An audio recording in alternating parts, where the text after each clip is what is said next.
Hi, I'm John Cunnison. I'm the Chief Investment Officer at Baker Boyer. I want to welcome you all to our quarterly market update. I'm joined today in a special market update with Vesna Dodge, who's the head of wealth management.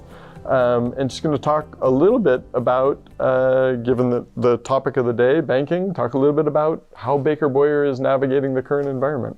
Sure. Yeah, absolutely. Thank you for having me here today.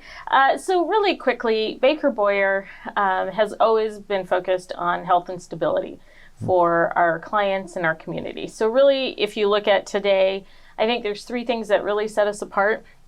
If you look at the current crisis, so first of all, we have a very diversified bank portfolio. So we are not concentrated in any industry. So like tech or, some of these industries you've been hearing about in the news.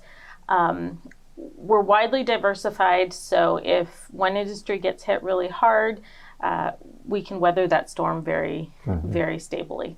Number two, the thing that sets us apart as well is our investment philosophy. So we've always had a very prudent investment philosophy. We haven't been willing to sacrifice quality or take extra risk in order to earn a few extra dollars over the last few years. And so our portfolio is really very strong and stable and is managed towards liquidity so that we can make sure that our clients have the money that they need to run their lives and their businesses and don't have to worry about that. And then I think the third big distinguisher, and this, of course, is just who we are.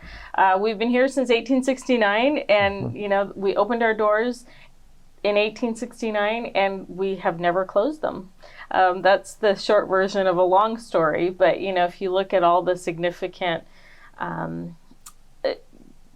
crises that have happened over the years in the financial industry, the Depression, .com, 08, 09, we've always weathered those storms, and we know they're coming. We have a lot of experience in the ups and downs of the financial industry, and so just being a strong and stable presence for our clients is extremely important to us. And in fact, we're frequently seen as a safe haven. I mean, this is what we do, and so we are committed to continuing to take care of our clients and to making sure that the bank is healthy and stable for our community.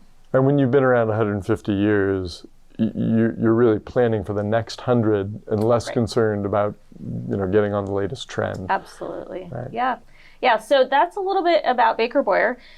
John, can you tell us a little bit about kind of the broader banking industry and markets?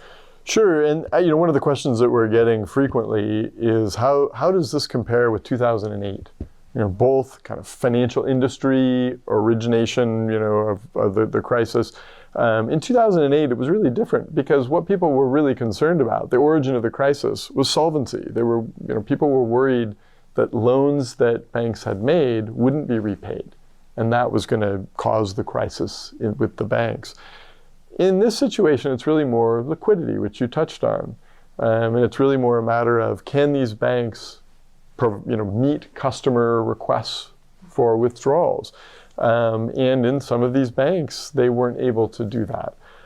So a very different, the origin of the crisis is really very different. And some of the regulations that went into place because of 2008 are really serving us well today. So, the systemically important banks, the ones that would cause a much broader financial crisis, they're in great shape.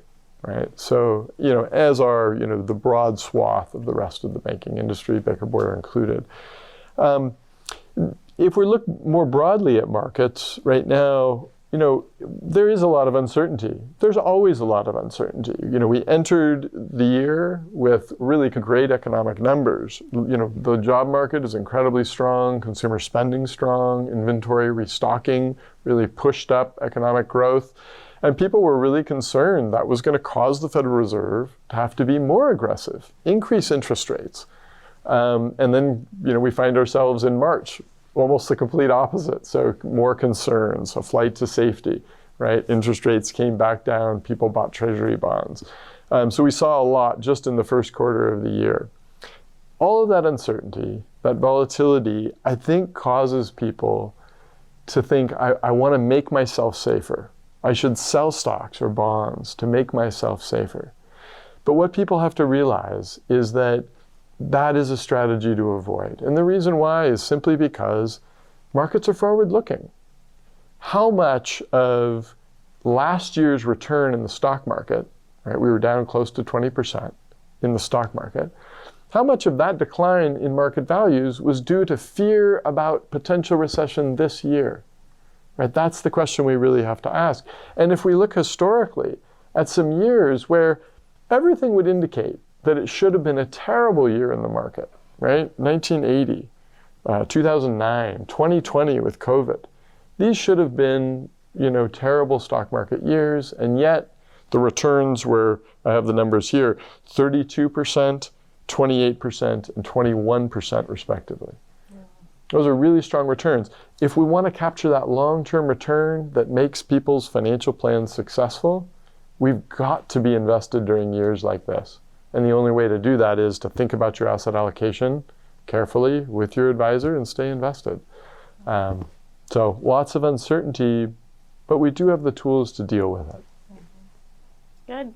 Yeah. So as you can see, John and his team are, they're looking at this, living and breathing it every day on our behalf. And so we hope that this has been helpful for you. But certainly, we would encourage you to reach out to your advisor or one of us. If you have any questions at all, we're more than happy to sit down and talk at greater length with you. So thank you so much for joining us today. Thank you.